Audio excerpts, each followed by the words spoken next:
यवतमाळ येथे काँग्रेसच्या ॲडव्होकेट सीमा तेलंगे यांनी पत्रकार परिषद घेऊन आदिवासी विकास मंत्री अशोक उईके यांच्याकडून जीवे मारण्याच्या धमक्या मिळाल्याचा गंभीर आरोप केला आहे। तेलंगे यांनी यापूर्वी मंत्री उईके यांनी आदिवासी शेतकऱ्यांच्या जमिनी बळकावल्याचा आरोप केला होता। हे प्रकरण न्यायप्रविष्ट असतानाही थेट उत्तर देण्याऐवजी मंत्र्यांनी दुसऱ्या व्यक्तीमार्फत धमक्या दिल्याचा दावा त्यांनी केला आहे। दरम्यान या आरोपींवर भाजपचे जिल्हाध्यक्ष ॲडव्होकेट प्रफुल्ल चव्हाण यांनी स्वतंत्र पत्रकार परिषद घेत सर्व आरोप पूर्णपणे निराधार असल्याचे फेटाळले। जनतेकडून कोणताही प्रतिसाद मिळत नसल्याने राजकीय द्वेषातून पुन्हा आरोप केले जात आहेत असा दावा त्यांनी केला।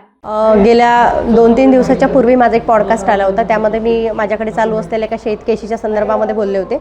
आदिवासी विकास मंत्री उईके साहेबांच्या विरुद्ध अनेक केसेसच्या संदर्भामध्ये मी बोलले होते। त्यामध्ये त्यांनी ते ऐकल्यानंतर त्यांनी धमकी दिली मला, किंवा तुमचं आम्ही काही बरं वाईट करू, किंवा तुम्हाला तुमच्या कुटुंबाची काळजी नाही का। सुरुवातीला मी ती धमकी सहज घेतली, मला काही विशेष वाटलं नाही।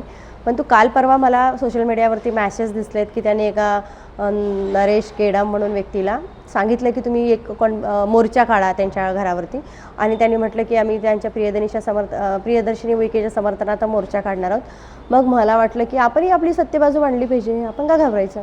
आणि म्हणून मी हे सगळे पुरावे घेऊन मी तुमच्यासमोर आलेले आहेत की त्यांनी राळेगाव तालुक्यामधल्या भुरबाकोवे, देवधरी इथल्या भुरबाकोवे या शेतकऱ्याची जमीन कशी हडपली ते कायदेशीर मुद्दे मी तुमच्यासमोर मांडलेत।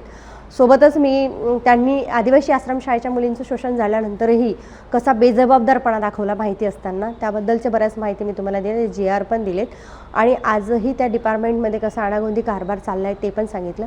सोबतच त्यांनी स्वतःच्या मुलीच्या विकासासाठी किंवा स्वतःच्या मुलीला पोस्ट मिळण्यासाठी ज्या पद्धतीने शासकीय निधीचा एक मोठा मेळावा, 3 दिवसाचा एक मेळावा नागपूरला भरवून मुलीला पोस्ट मिळवून दिली आणि मुलीसाठी तिकीट आणलीत मुख्यमंत्र्यांसोबत बसून।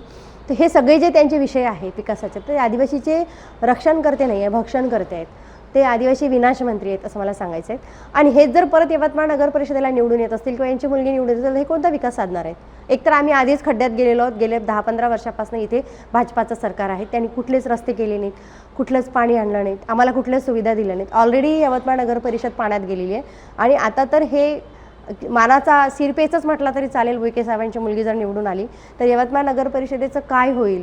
त्यामुळे जनतेला हे सगळे सत्य सांगण्यासाठी मी मीडियासमोर आले, आणि मला असं वाटतं की जनतेने या सगळ्या मुद्द्यांवरती विचार करून मतदान करायला पाहिजेत, विचार करून उमेदवाराला सिलेक्ट करायला पाहिजे। तालुक्यातील देवधरी येथे जे सन्माननीय अशोकराव उईके यांच्या मत प्रयत्नातून राळेगाव मतदारसंघातील समस्त बेरोजगारांना रोजगार मिळावा या हेतूने सूतगिरणीचा प्रस्ताव मान्य करण्यात आला होता। परंतु त्याच्यामध्ये काँग्रेसच्याच काही नेत्यांनी काही व्यक्तींना फूस लावून त्यांना भडकवून या सूतगिरणीमध्ये धोंडा आणण्याचा प्रयत्न केला। आता सध्या प्रकरण टायटल सूट जो आहे हा राळेगाव येथील दिवाणी न्यायालयामध्ये प्रलंबित आहे। त्यांच्या बाजूने कोर्टाने कुठलाही त्यांना रिलीफ दिला नाही। त्यामुळे आता चिडून जाऊन काँग्रेसच्या नेत्या ॲडव्होकेट सीमा तेलंगे यांनी भारतीय जनता पक्षाचे उमेदवार आणि भाजपा नेत्यावर हे खोटे आरोप केले आहेत। त्यांना वकील असून हे समजायला पाहिजे, जेव्हा मॅटर कोर्टाच्या समोर प्रलंबित असतं तेव्हा या सर्व बाबतीमध्ये कुठलीही प्रतिक्रिया देण्यापासून स्वतःला वाचणं आवश्यक आहे। मी सुद्धा एक वकील असल्यामुळे मी या बाबतीमध्ये फार डिटेल जाणार नाही, परंतु मॅटर्स कोर्टासमोर प्रलंबित आहे। त्यामुळं त्यांनी जे आरोप केला आहे त्याचा आम्ही पूर्णपणे खंडन करतो। हे आरोप पूर्णपणे खोटे आणि बेमालूम आहेत। आज काँग्रेस अस्तित्वहीन झाले आहे। काँग्रेसजवळ कुठलाही कार्यकर्ता शिल्लक नाही, बिनबुडाचे नेते आणि ज्याला जनाधार नाही असे नेते शिल्लक राहिले आहेत। वारंवार पडित उमेदवार आणि पडित नेते आज काँग्रेसची धुरा वाहताना दिसत आहेत। अशा स्थितीमध्ये स्वतःला प्रसिद्धीच्या झोतात आणण्यासाठी, जिल्हाध्यक्ष पदावर डोळा ठेवून नेत्यांच्या नजरेत येण्यासाठी ॲडव्होकेट सीमा तेलंगे यांनी हे खोटे आरोप केले आहेत। या आरोपाला मला विश्वास आहे की जनता कधीही बळी पडणार नाही। भारतीय जनता पक्ष हा नेहमी विकासाचं राजकारण करतो, विकासाचे मुद्दे घेऊन जनतेसमोर जातो, आणि याहीवेळी आम्ही काँग्रेसच्या नेत्यावर कुठली वैयक्तिक आरोप करणार नाही। त्यामुळे मला अशी अपेक्षा आहे की जनता या आरोपांना कुठेही भीक घालणार नाही।